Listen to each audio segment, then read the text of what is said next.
Okay. Okay. My name is Hunter Morrison, a planning consultant of the City of Youngstown, and this is the regular meeting of the Board of Zoning Appeals and City Planning Commission. I held as a virtual Zoom meeting on June 30th at 1:30 to consider 4 cases. We have a quorum of the members present, and with that, I would call the first case, which is case 20-10 of the Public Library of Youngstown and Mahoning County. And I believe we have Amy Pfeiffer, the Executive Director of the library, to present this case. It did appear before the Design Review Committee at our last meeting, and was passed. Ms. Pfeiffer, would you care to introduce your team? Hello, thank you, everybody. I just want to say it's good to be back in front of the committee with this project. And actually, at this point, I am going to turn it over to our very experienced team, including David Hogue from Bostwick Design Partners and Nancy Roman from Patch Tech Consulting. And before we begin, thank you, Director.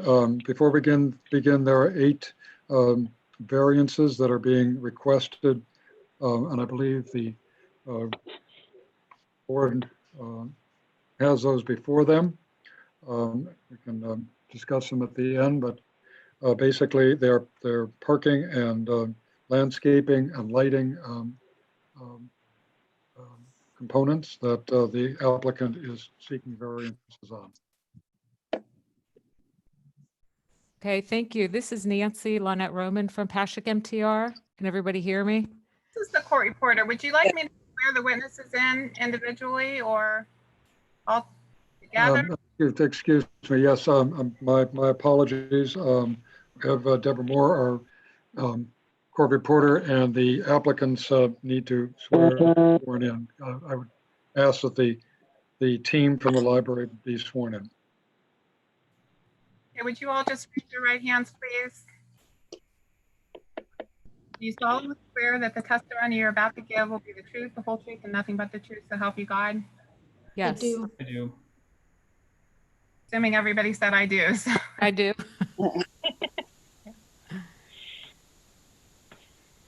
Okay, and then Is that good? Yes. Yeah. Okay, Before you speak, just please state your name so I know who's talking. Thank sure. you. This is Nancy Lynette Roman. I'm a principal of Pashick MTR. What I thought we would do, and Heather Fuller is also from my office, who will be assisting me through the presentation. But what I thought we might do is just briefly talk through the design sort of in a brief manner. And then as I do that, I can point out where the variances we are requesting would apply. Go ahead.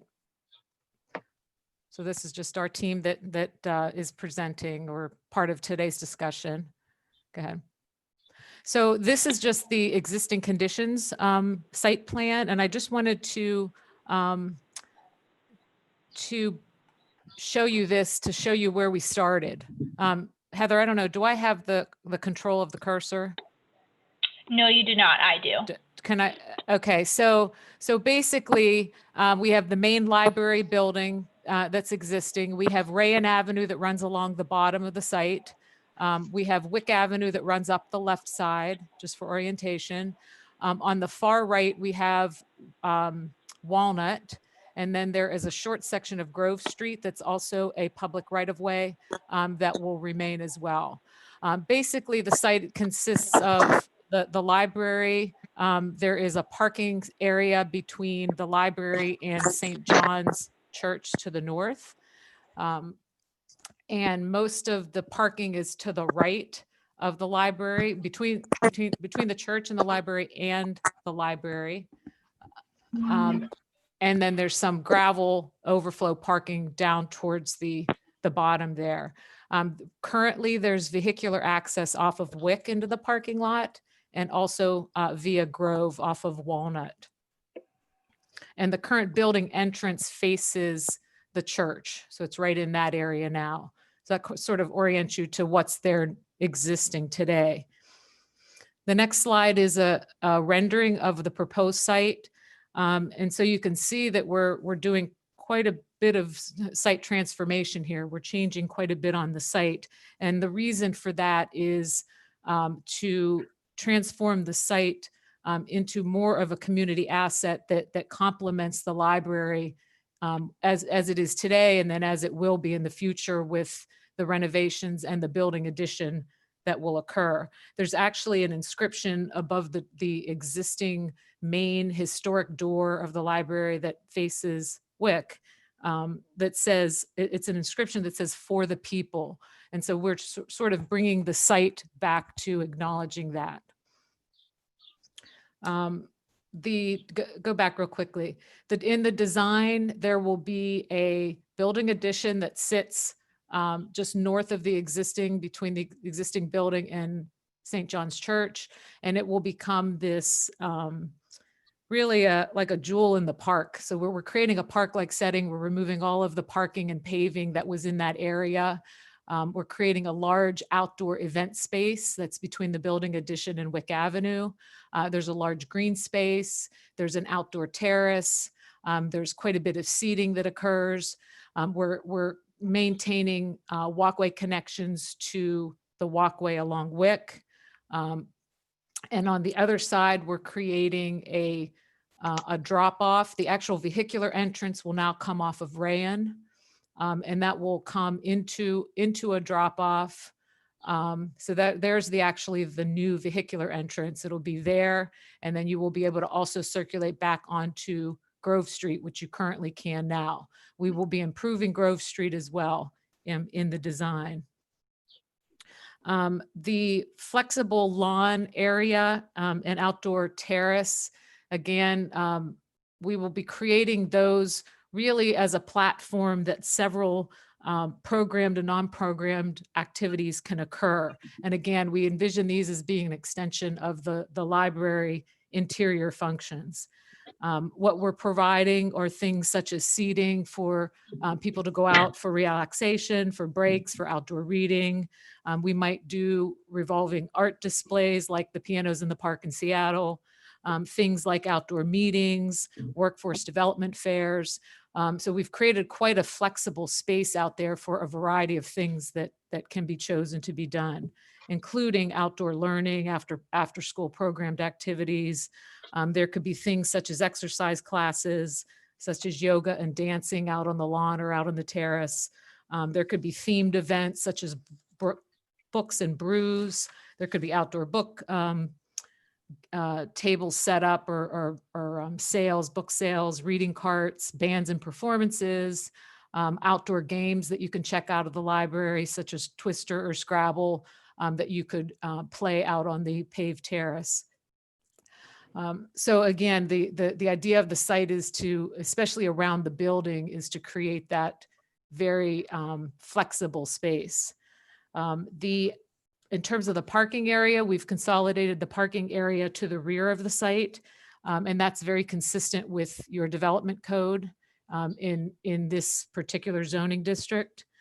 We have designed the parking lot layout in such a way to accommodate the potential to block off the area around the drop-off, including go north, that portion of that drive and the drop-off, to where you can block those off, but still circulate in and out of the site through the parking lot.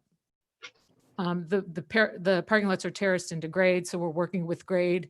We do have a retaining wall on the low side just to be able to hold that grade up to the maximum slopes across parking areas and drive aisles. Parking that is shown, the number of parking that is shown on this site plan and proposed is 131 spaces, including accessible spaces. The current parking count is 118, and by ordinance, if we were to calculate what is allowed, it would be 102. So this brings up one of the requests for the variances. We would be only allowed 102. The current parking is 118, which is a little bit light. and the proposed is 131.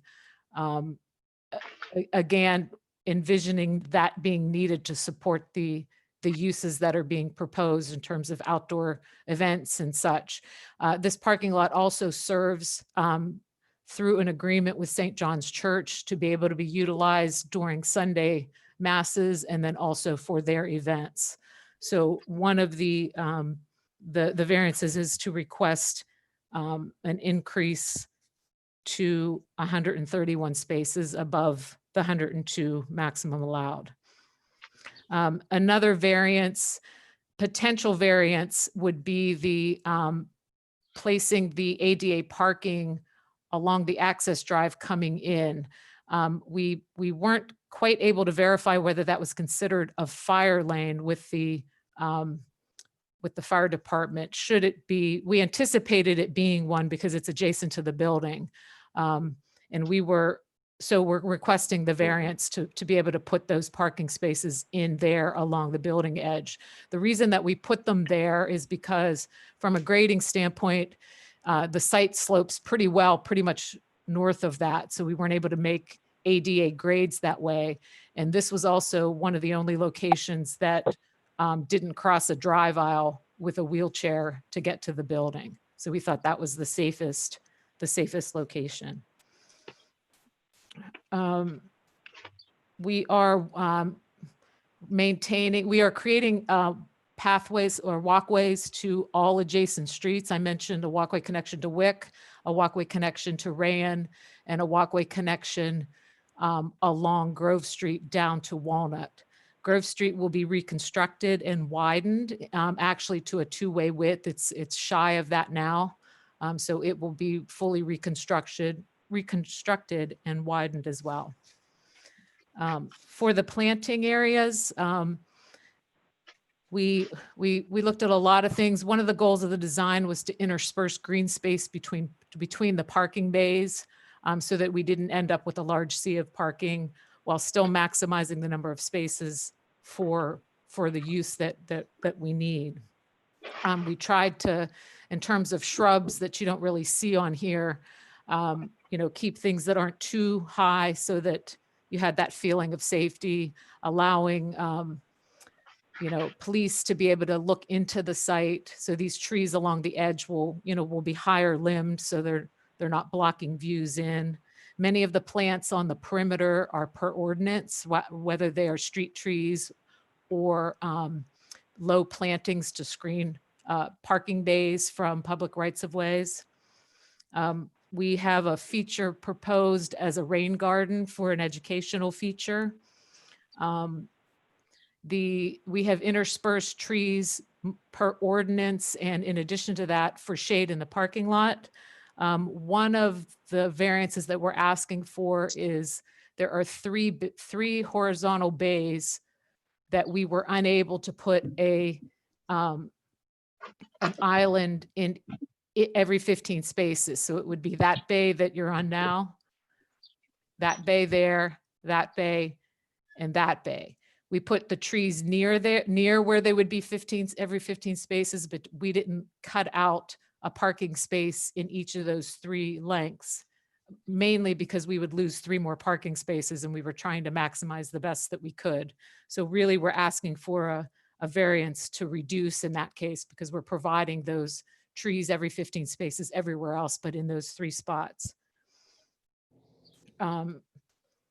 The street trees, there's a ordinance requirement for street trees along Rayan and Wick. We were able to provide them along Wick. We have them provided in a portion along Rayan, along the new parking lot, but in the area between that and the intersection of Wick, we were unable to provide street trees because of the previous widening of Rayan.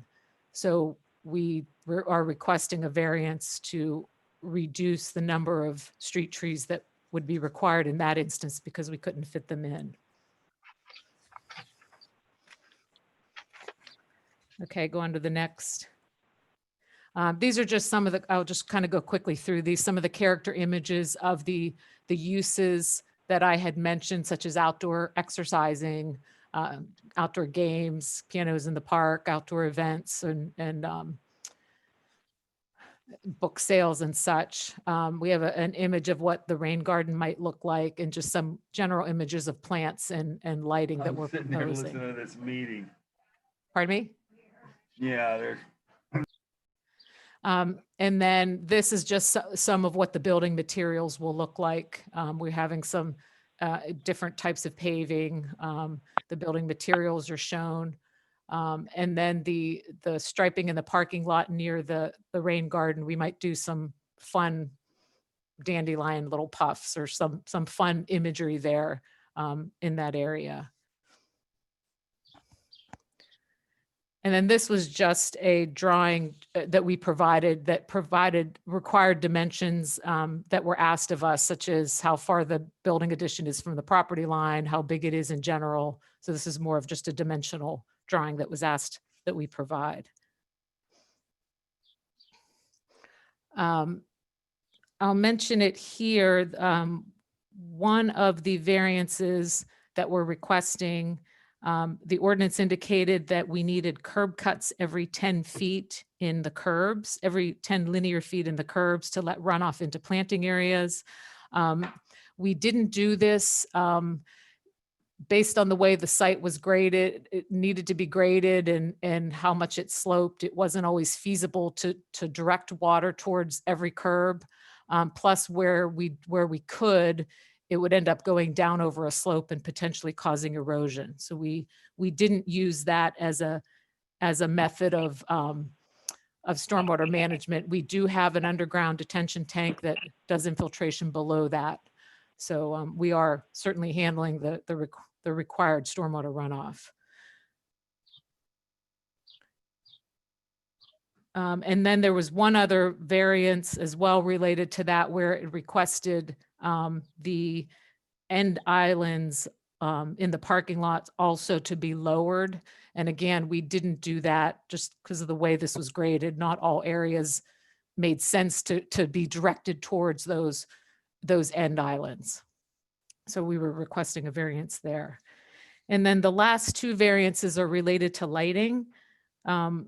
One is, this is the actual photometrics plan. One variance, there's an ordinance requirement not to have any spillover beyond a property line.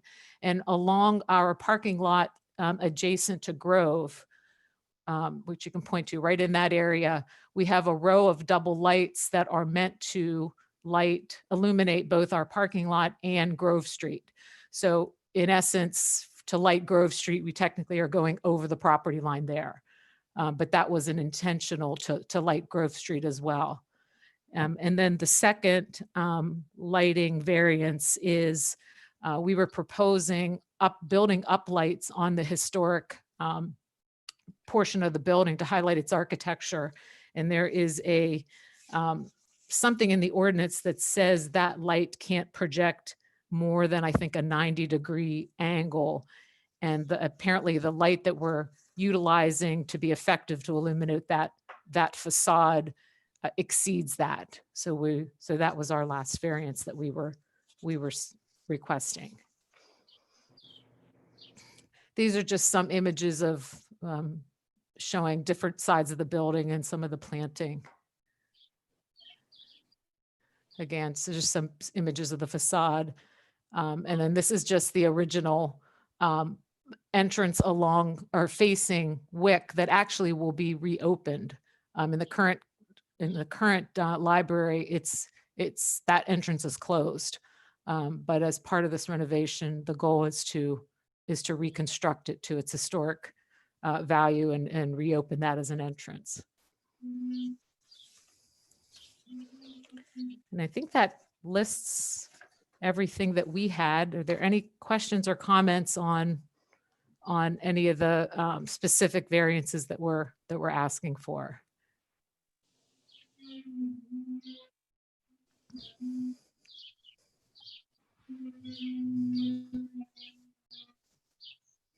Let's open it up to discussion. Do any of the members have any questions on First of all, thank you very much for a thorough presentation.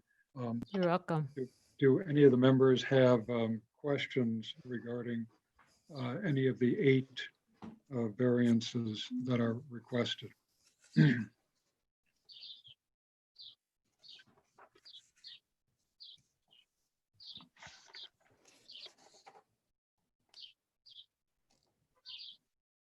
To the chair. Yes. Do we, the number 7 and 8, the lighting requirements. And unless I missed something, like in regards to number 7, about anything more than 900 lumens being concealed or shielded. What is, why are we requesting that? I'm sorry. The part of that section says that any light source or lamp that emits more than 900 lumens shall be concealed or shielded with a full cutoff style fixture with an angle not exceeding 90 degrees to minimize the potential for glare and unnecessary diffusion on adjacent property. My understanding is these are building uplights, and to be able to uplight certain features okay. of the historic architecture that might exceed that 90-degree angle. I don't know to what extent, but it'll certainly be an uplight. Thank you. You're welcome.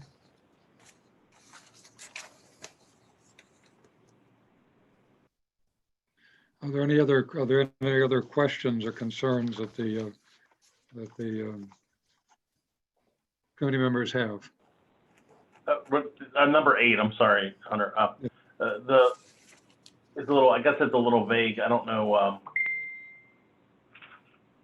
I'm not sure what, it references a table, which I don't have in front of me, and I don't, what is the anticipation of the foot candles at finished grade, I guess? Heather, can you zoom into that area?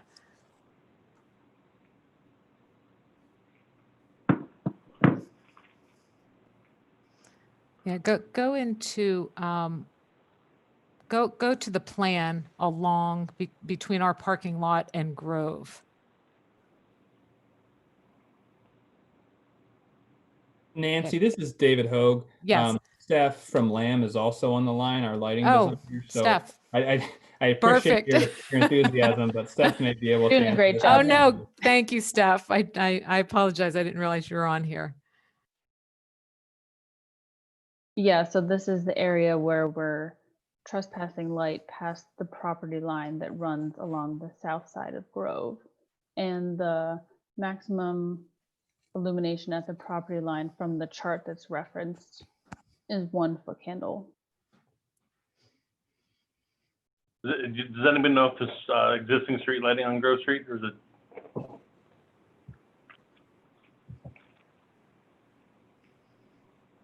And whether or not it was included in your analysis?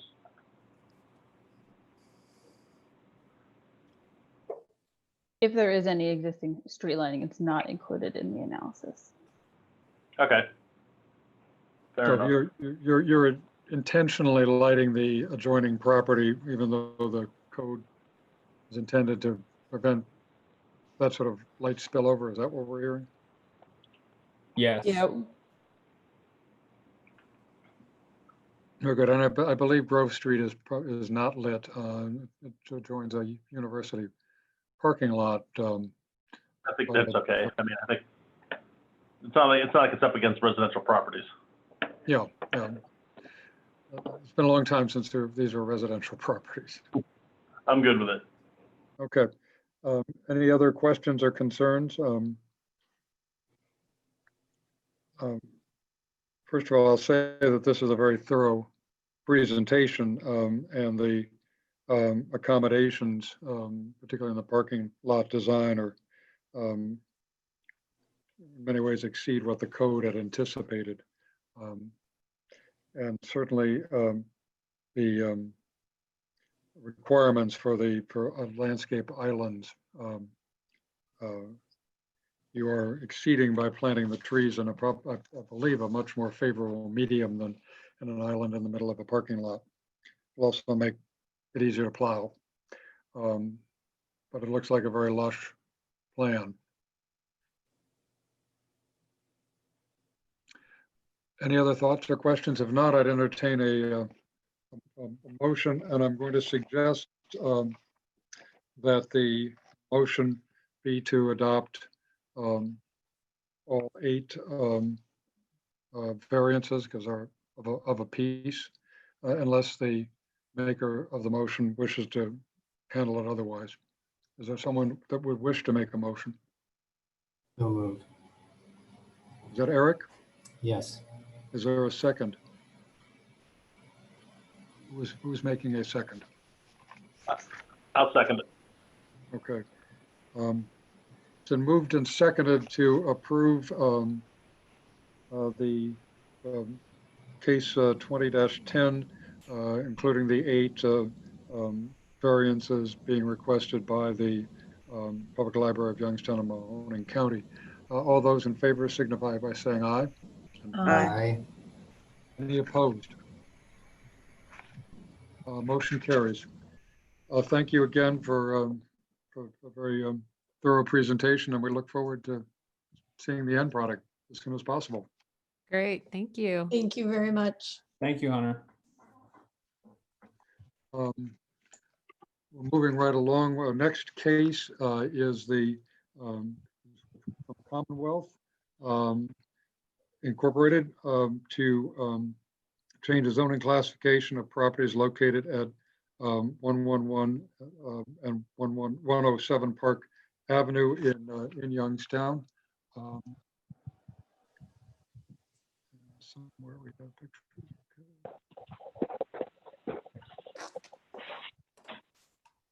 So this is a zoning change that would change the properties from RM 1.5 multifamily to MUN mixed use neighborhood. I believe we have Pat Rosenthal and Jim Converse registered to testify, and if that's the case, I'd Mr. like Chairman, to be sworn in. Yes. Mr. Chairman, just let the record reflect that Mayor Tito Brown is on the call as well. Thank you, Mayor Brown. Mayor Brown is here, and I think several other members came in. Hunter, this is Jim Converse. Bill Davignon was also going to speak to this. Are you there, Bill? But we're going to have to swear you guys in first. Okay. Okay, there's 3 of you. Would you please raise your right hands? Do you solemnly Yes. swear? Do you solemnly swear that the testimony you're about to give will be the truth, the whole truth, and nothing but the truth, so help you God? Yes. Yes. Are there 3 people or just 2? 3. Bill and Jim Converse will be doing the talking. Bill's going to go first, I think. Okay. Bill? Yeah, this is a request for a property that they recently acquired. I guess the original request to acquire those properties through the land bank occurred some 3 or 4 years ago, and I think they finally just acquired them earlier this year. So they wanted to get the property rezoned now that they own it to match the surrounding properties that they already own, to kind of carry on that same development, which is some mixed use.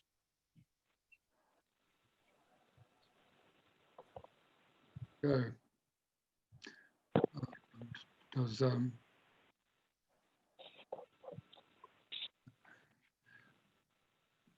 Mr. Converse, Ms. Rosenthal, any comments? Yes, Commonwealth is a nonprofit doing a whole variety of different activities to reinvigorate the Elm Street surrounding area. We have the Commonwealth Food Hub right there on Elm Street with Colivate Cafe and a variety of businesses already up and down Elm Street. And most of those houses that we own have the first floors as business and the upper floors are apartments and residence. This house that we acquired, we're using also the first floor as a neighborhood friendly business. Right now, mainly a Victory Gardens Community Support Center to help people learn how to cook and grow things. And we have available spaces for that. And we just want to bring it into conformity with, as Mr. Davignon stated, with the surrounding area around it.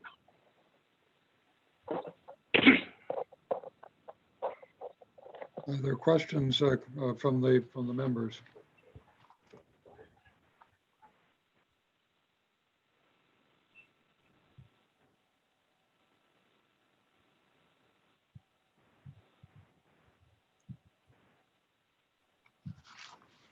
Any questions on this particular change of zoning? Now I'd entertain a motion to, a motion.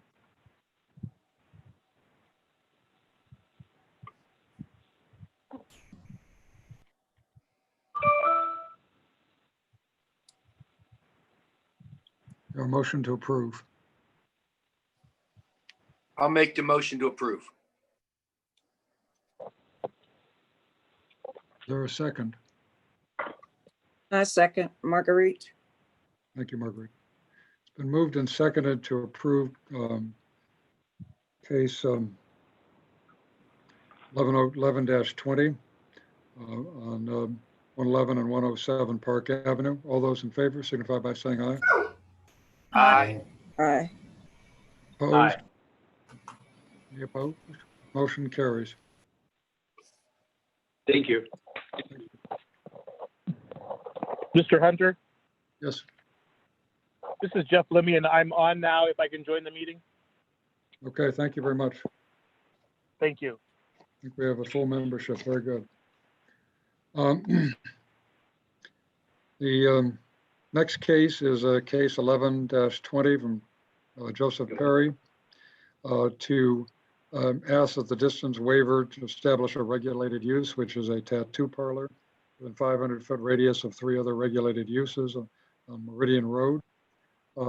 This property is located at 3507 Canfield Road, Suite 5 in a mixed-use community zoning district. Is Mr. Perry here? I am. Hi. Okay. Mr. Perry, and anybody else who wishes to testify on this, can we be sworn in?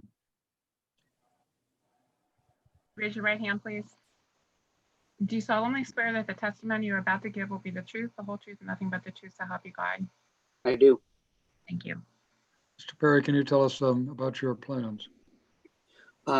So the tattoo studio that I would like to open is going to be a private studio, meaning it's appointment only. I'm not allowing walk-in clientele or anything like that.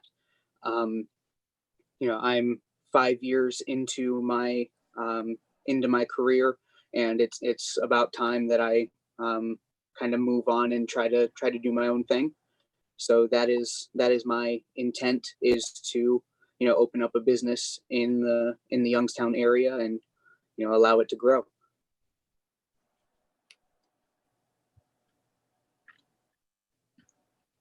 Very good. Are there questions of Mr. Perry about this?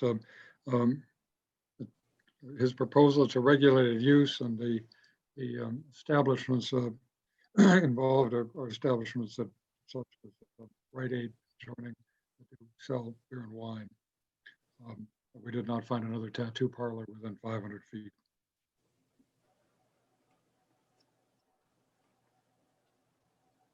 Any questions or comments on this case?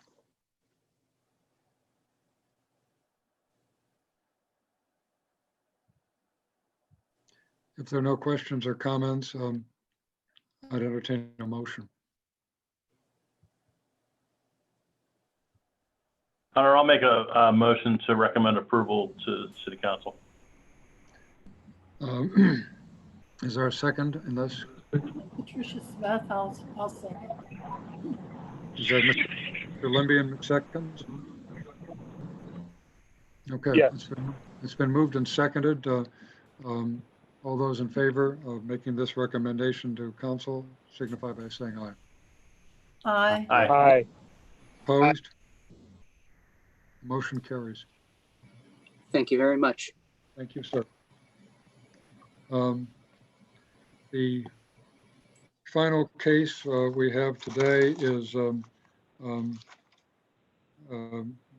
for reference number 1320, a request by Shannon and Jonathan Blackshire for an approval of conditional use permit for livestock, i.e.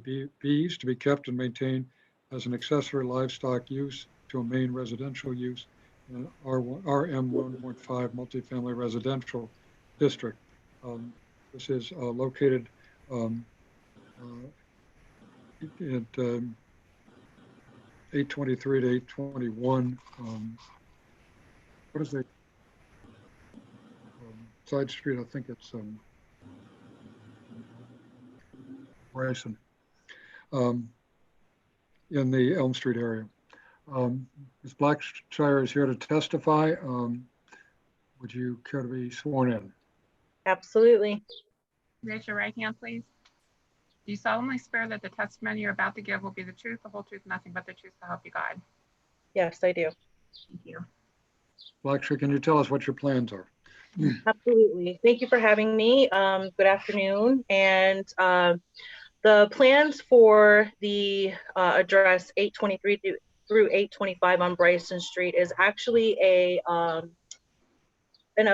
vacant lot that we have had purchased a few years back, and we've been making improvements from it, and has been a established pollinator habitat. So my husband and I have grown food and maintain and keep the property with flowers as well as herbs that I use for my business, Her Primitive Ways Red Road Apothecary, which is also up the street at 902 Elm Street and part of the Elm Street corridor. The bee hive, or the apiary, is was to be established not for just honey production, but to help bee populations. Bee populations are declining.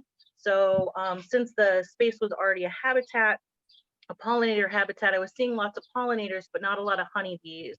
And we all know how important honeybees are to food production. And with the Commonwealth Garden Community Center, we have another local business owner who grows food for her food truck up here on the street. We grow in our garden, and fellow surrounding neighbors also grow and have gardens. So I wanted to foster a good, healthy relationship with establishing a pollinator habitat and establishing this hive at the Shire, which is the property at, we call it the Shire, 823 through 825.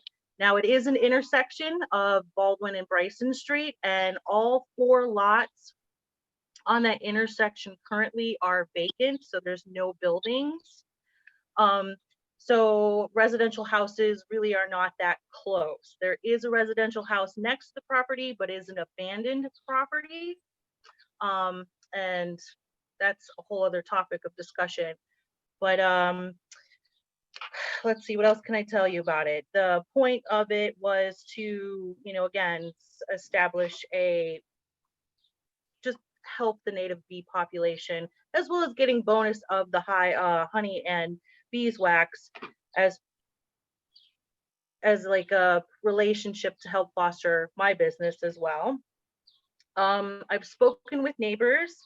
I have followed state regulations for like measurements of how far it should be from the sidewalk. It's nothing as fancy as a library, but I do have a little picture here of how the hive is located. And as a matter of fact, I went with state regulations because state regulations are much more in depth and strict than city regulations for the apiary. The state of Ohio recommends that the hive be located 30 feet from all sidewalks. We went 50. So I did an extra 20 feet on top of that. There is a flower hedge that is established completely around the property, as well as signs posted that this is a pollinator habitat and that there is going to be bees on the premises. So there's a warning with danger on that. There is, let's see, what else do I have here? I've registered with the state of Ohio and actually have a beekeeper ID. Here's my little form here to show that the fee has been paid and that I've been registered for a beekeeper ID and the apiary is registered. I've also registered with and applied for approval from the City Health Department and received a letter on May 13th of 2020 that the property is approved for bees to be at that address. Previously, and this was 2020. In 2019, I also inquired for the property to be inspected and was told that the maximum that I could put on the property was 3 hives. If I recall, I do believe it was 3. There's currently 1. I don't plan on there being any more than that at this moment in time. Along with this hive being there, there's going to be a series of improvements. You know, again, a barrier, 6-foot barrier around the hive so that the bees change their flight of direction, so they're not beelining into anyone per se. Excuse me. Let's see, what else can I say about this? I do have the number of a couple professional beekeepers that if the hive swarms, that would have help. I am on various groups of Facebook and social media in beekeeping clubs. And then as soon as the pandemic's over and everything's going on, I will join both Trumbull County and Mahoning County Beekeeper Club Association. My goal here and part of working in relation with Trees Please was to have a pollinator education. So I guess the only way to be able to do that, and you know, not using the pun bee, but is to have a hands-on experience and help establish more awareness, even help other people help this population that's declining. What else can I say? Does anyone have any questions? Like, I hope that I covered enough of what I needed to cover for everyone. Well, you've done a, from everything we've seen, you're doing an exemplary job of meeting all the requirements. Thank you. I wanted to do it right. There's more. I had no idea how much in depth there was with this, and the fact that, oh, and you know, and this is something that's really important too, is that the state of Ohio will send out a hive inspector every year to inspect the hive. So they come out just to see if there's mite population, disease issues. I've taken online, well, I mean, again, this whole pandemic thing, everything's been online. So I've taken online classes through Penn State for beekeeping. I'm like reading tons of videos. Like, it's a constant thing that I'm learning, and I'm fascinated by it. And I hope that more people have just as much passion as I do about it. So. Thank you for the record. This is a conditional use permit, and you stated that you intend to put up 1 hive, but you believe you could put up as many as 3. Is that correct? As far as I was told by the health department, that the property is approved for no more than 3 hives at one time. Now, currently, I'm not, like, that's a lot of management, that's a lot of financial responsibility. I mean, that's something that I didn't really know in the beginning, is how much of a financial investment keeping a hive is. Right. Do we have a representative from the health department here? Okay. Since this is a conditional use, are you then stating that you want a conditional use for 1 hive and would come back if to the city for additional hives? Yeah, I mean, like, we're still in swarm season. So worst case scenario, if the hive does swarm, I'd like to be able to have 2, but other than that, I don't want to go more than 2. Currently, it would be for 1, correct? Do members of the board have any, or the commission have any thoughts on the limitations? Because the actual legislation suggests it's essentially unlimited. Would it be appropriate to define how many hives are permitted under this? Through the chair, this is Jeff Limby. If I might ask a question. Sure. Yes. Thank you. I please do not take this as a negative because I'm really impressed with what you've told us so far. But I'm just kind of curious since it's still it is a residential community, and I was just wondering if, since bees are not really contained, or are they, and what happens often in these circumstances in an urban environment? Does it have any impact on the housing stock in the area in terms of like bees going rogue and deciding to build the nest elsewhere? Once again, I don't know that I have a big concern about that. I'm just wondering if that's something that ever comes up. To my knowledge, no. And again, the hive is located in that Elm Street corridor, so we have quite a few of mixed uses, which is mostly, I mean, it's interesting if you would drive down Baldwin and Bryson Street, you would see the number of gardens with mixed houses. And I've actually spoken with all of the neighbors within Baldwin Street as well as Bryson who favor the fact that the hive is there because it's beneficial. As far as housing goes, I don't know if having bee hives on in a residential area like depreciates the value. That I'm not sure of. I never even considered that to be an issue. But I guess if I need to look into that, I can see. But I don't think that.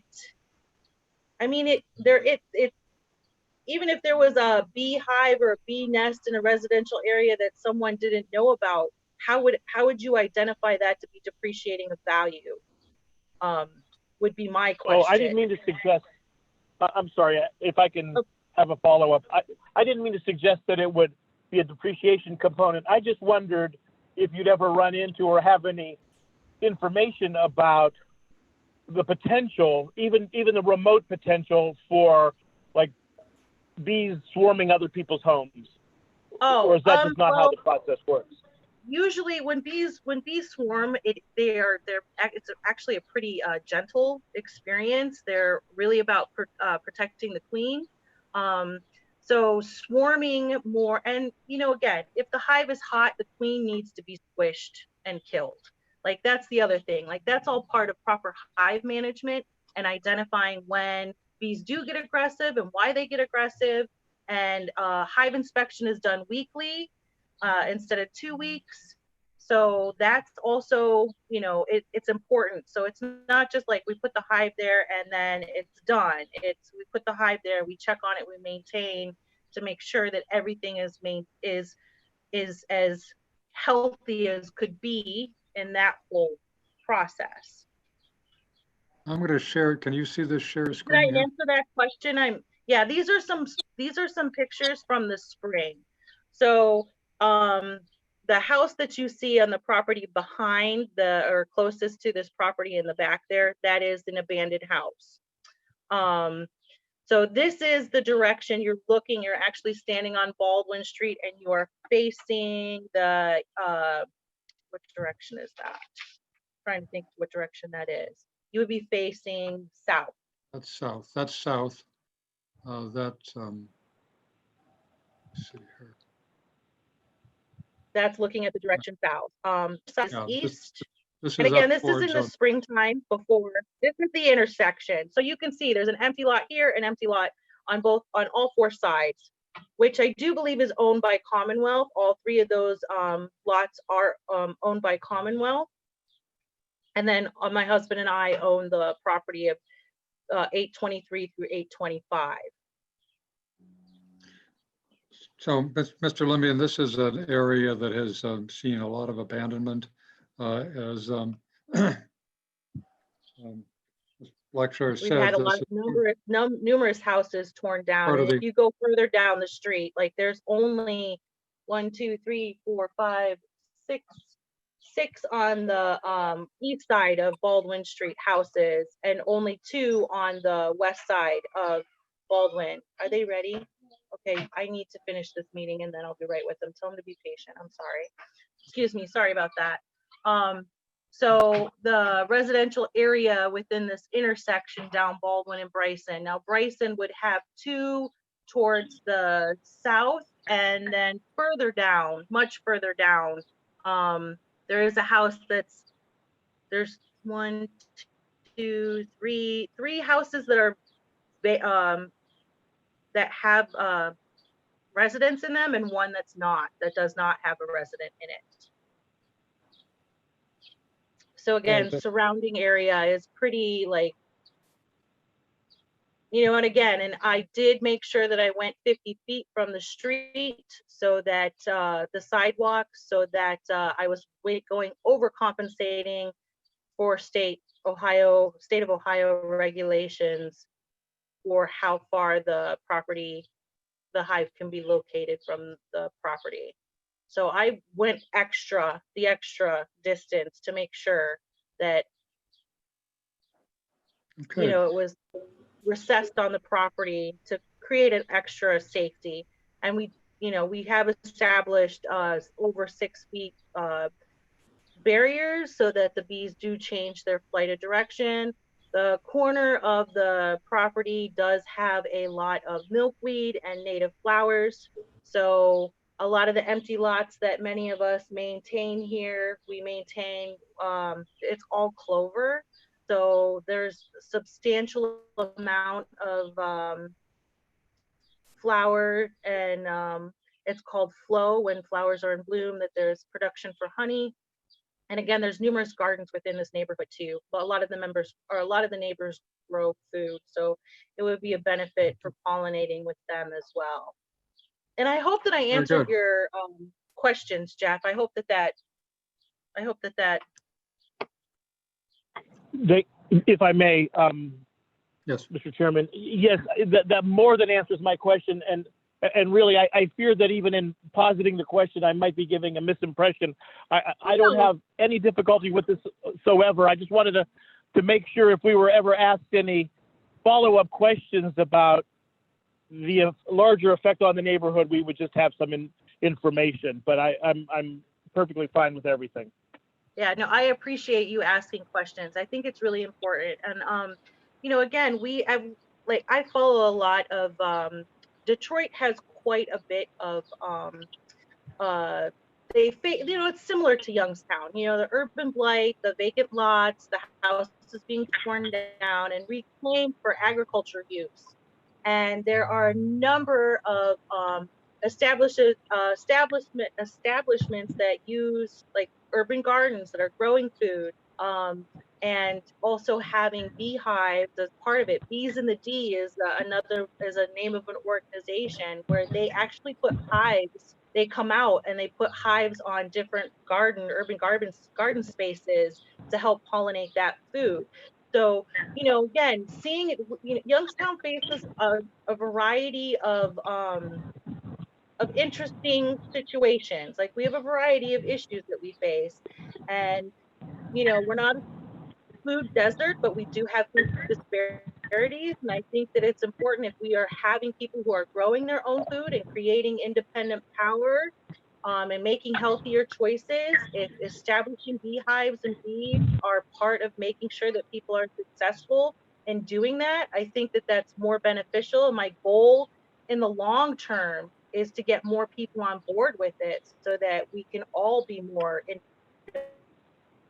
well, thank you very much. Are there any other questions or comments? I have some questions. Connor? Yes, Mr. Shasha.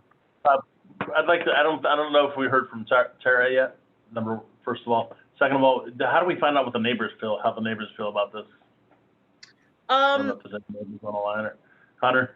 I've spoken with many of them, and they said that if you needed to contact them to verify, they would be more than happy to. They're very supportive. If you need a petition signed of all the neighbors that are on the street, then I can do that, like whatever means necessary. Again, I've spoken with, I actually had one neighbor ask me, how do they too get involved in it? So, you know, after explaining the procedures. Excuse me. Did we receive any written correspondence on this? Anybody send any letters in or anything? No, we did not. This was the, hold on, let me, we did notify people joining the area. But no, we have not received any comments on that, on this. Can we hear from Tara? Tara, can you hear us? Yes, can you hear me? Yes. You Yes. need- Pretty good, yeah. You need me to be sworn in? You need me to be sworn in or anything? Yes, if you could raise your right hand, I'll swear you in. Do you solemnly swear that the testimony you're about to give will be the truth, the whole truth, nothing but the truth, so help you God? Yes. Thank you. So I can testify that Mr. and Mrs. Blackshire have been working with the health department, like she had mentioned, for over a year now to get this property started on different levels of things. Technically, when we do a conditional use permit through the zoning and planning commission, the neighbors are notified in that process, so they should have received some notification. But we have worked with the neighborhood, and from my testifying and from me being out there, everybody is in approval of this that we've talked to. We don't see any issues with the bees being a threat to the community. They are being properly managed. They have a lot of information and education on proper beekeeping that's been demonstrated to the health department. And like she had mentioned, she does have the certification through the Ohio State Beekeeping Association. So I've been in touch with Ohio State Beekeeping and also the local Mahoning and Trumbull County groups just to get more information for allowing these types of things in an urban environment. So the risk is really low, especially when you have educated people managing them like you do the Blackshires and you have a great property location. We have other future proposals coming up that don't look like this. So this is kind of the standard of what we like to see and what they're doing, how they're managing them. You know, a lot of studying and information went in from the health department to make sure that this was going to be a safe environment. And I do have a lot of experts telling me that it is a safe thing to do in this type of environment for what one hive and her property location. It's very low risk to the community and it can only benefit our community. So we're happy to have this type of environment and hopefully we can see more land being utilized and processed in this way, taking advantage of vacant properties. But again, those letters should have went out to the surrounding community for some kind of outreach, but we did talk to a lot of the neighbors and a lot of the community members in the area and everybody was on board from my experience. Any questions for me? Thank you, Tara. Doc, did that answer your question on notice? Yeah, I know that the notices went out, but okay, sure. Yes. Okay. Are there any other questions or concerns? Again, to the committee members, is there a desire or necessity to modify this to this particular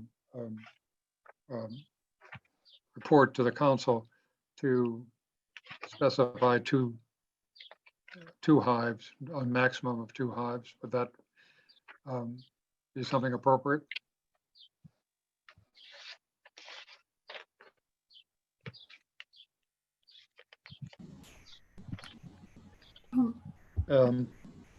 If not, there's no.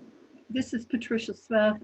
Yes. As long as I think that they keep within the state statute, you know, that she had testified a maximum of 3 hives. I'm not familiar with that statute, but as long as she's within those requirements, I see no reason for us to stipulate. So Ms. Smith, your position is that the city is well protected Yeah. if we stay within the state guidelines, and they're actually more experienced in this whole area than many of us are. Mr. Limbian? Yeah. Mr. Chairman, I agree. If as long as it comports with state statutes, I'm fine with whatever number the state allows. Okay, and we also heard from the applicant that she has no intention of going to 3 just because it's a management challenge. But your suggestion, the committee's suggestion is to turn to the state for regulation of the details, including the number of hives permitted on this property. Yes, sir. If there are no other questions or concerns, then I'd ask for a motion. Hi, this is Patricia Smith. I'd like to make a motion to approve her request for a conditional use permit. Very good. Is there a second? I'll second it. I'll second it. Oh, great. Go ahead. Okay, Mr. Limbian, so it was seconded. Moved and seconded to approve the case 13-20.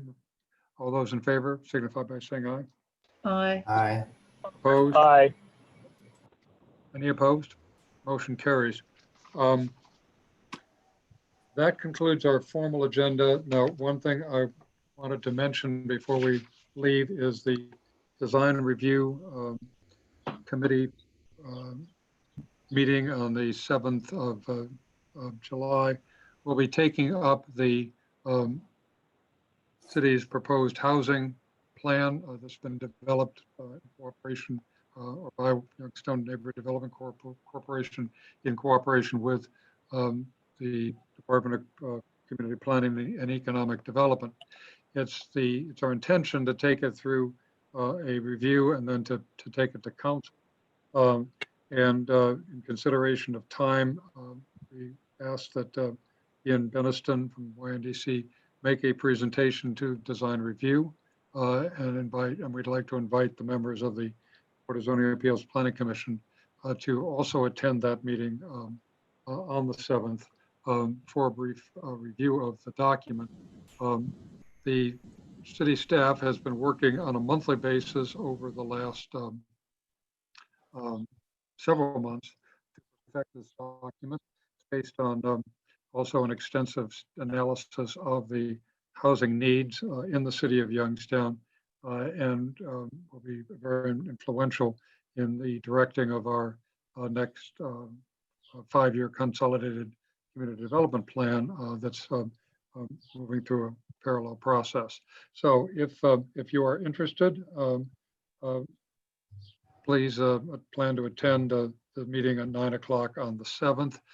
We will send out material to you so that you can review that. And I know Mr. Swires has been one of the key, has been very engaged in this process as a former city councilman and someone deeply interested in it. I think there's several other members of the committee that have also been aware of this. So I'm putting, if you can make yourself available, that would be very good, because we want to be able to take this to council with the understanding that it's been reviewed by both the administration and the boards and commissions that will be administering portions of it, much the way we did years ago with the Youngstown 2010 plan, which is former Councilman Swires knows we took before the design review committee and planning commission and then took to council and adopted it. And as a result of that review and adoption, I think it's fair to say that Youngstown 2010 became a platform for action for the next 10 years.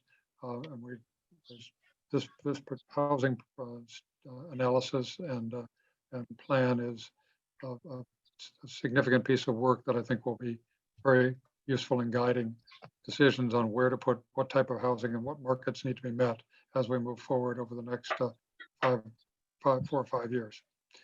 So please plan to attend if you can. And again, to John, thank you very much for all your help on putting that together.